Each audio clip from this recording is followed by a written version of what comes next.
శివపురాణంలోని మరో కథ గురించి చెప్తాను. భాష్కలం అనే ఊరుండేది. ఆ ఊర్లో బిందుంగుడు అనే బ్రాహ్మణుడున్నాడు. అతను పరమనీచుడు. అతనేంటి, ఆ ఊరి తరహాయే అలా ఉండేది. అందరికంటే అఖండమైన పాపాత్ములు వాళ్ళు.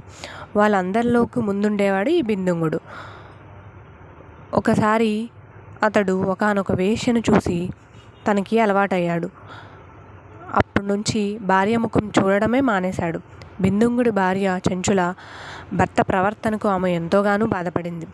కొన్నాళ్ళు ఎదురు చూసింది. కానీ తన వయసు యొక్క తొందరని అంచుకోలేక తను కూడా పరపురుష సంగత్యంలో పడిపోయింది.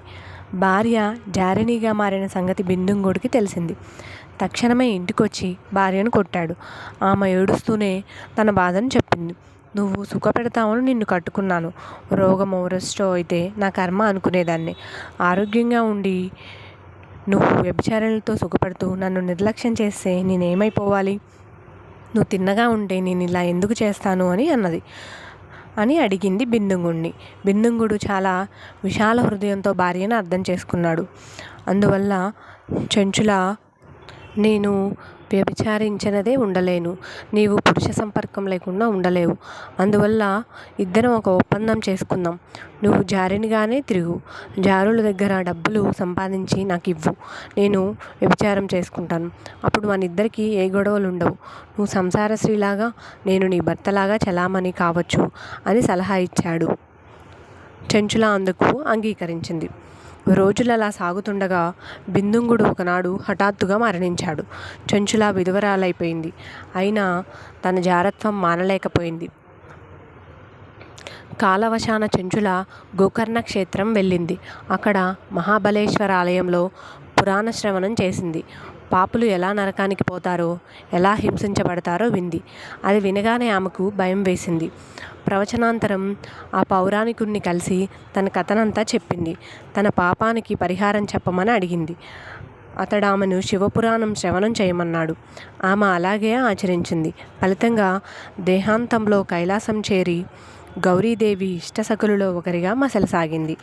అప్పుడు చెంచుల తన భర్త కైలాసవాసం ఎలా కల్పించాలి అని ఒకనాడు చెంచుల అమ్మవారిని చేరి స్తోత్రం చేసింది.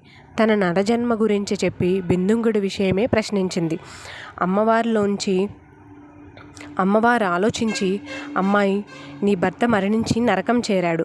అక్కడ అనుభవించాల్సిందంతా అనుభవించాడు. ప్రస్తుతం వింధ్యాపర్వతం మీద పిశాచమే సంచరిస్తున్నాడు అని చెప్పింది పార్వతీమాత. చెంచుల దానికి బాధపడింది. తన భర్తకు కూడా ఉత్తమ గతులను అనుగ్రహించమని కోరింది. అమ్మవారు దయాపూర్వకమైన దరహాసం చేసింది. తక్షణమే గాంధర్వుడైన తుంబురుణ్ణి రప్పించి చెంచులతో పాటు వింధ్యాద్రికి వెళ్ళవలసిందిగా ఆజ్ఞాపించింది తుంబురుణ్ణి. అక్కడ బిందుగా నామకమైన పిశాచం ఉంది. ఆ పిశాచానికి శివపురాణమును వినిపించి శుద్ధిని చేసి కైలాసం తీసుకురా అని చెప్పి శివదూతలను తోడిచ్చి పంపింది పార్వతీమాత. వాళ్ళు వింధ్యాపర్వతం చేరారు. అక్కడ పిచ్చిగంతులు వేస్తూ వెర్రిమొర్రి చేష్టలు చేస్తూ తిరుగుతున్న బిందుంగ పిశాచాన్ని చూశారు. తుంబరుడు పిశాచాన్ని చేరదీసి శివపురాణం వినమన్నాడు. వినను పొమ్మన్నాడు బిందుంగుడు. ఇది కాదు నీ పని అనుకున్న తుంబరుడు చెంచుల శివదూతల సాయంతో బిందుంగుడి కాళ్ళు చేతులు కట్టపడవేశారు. కదలలేక మెదలలేక పడి ఉన్న బిందుంగుడు ముందు ఆసీనుడై తన వీణ సవరించి అదిలోక మనోహరంగా శివపురాణాన్ని గానం చేయసాగాడు. ఆ గానానికి ముగ్ధులైన వియచ్చరులంతా వింధ్యకు దిగివచ్చారు. శివపురాణాన్ని ఆసొంతం విని ధన్యులయ్యారు. తుంబరుడు చేసిన శివపురాణం గానం పూర్తయ్యేసరికి బిందుంగుడి పిశాచ రూపం పోయింది. అతడు కూడా దివ్యరూపుడు, గౌరవవర్ణుడు అయ్యాడు. చెంచుల భర్తతో సహా కైలాసం చేరి శివపార్వతుల సేవ చేసుకుంటూ ఆనందంగా ఉండసాగింది. అంతటి మహాత్మవంతమైన పురాణం ఇది. మనం ఎవరినైనా బాగు చేయదలుచుకుంటే వారిని కట్టి కొట్టి అయినా సరే శివపురాణం వినిపించాలి. వింటే చాలు, వాళ్ళు శుద్ధులైపోతారు. ఓం నమః శివాయ.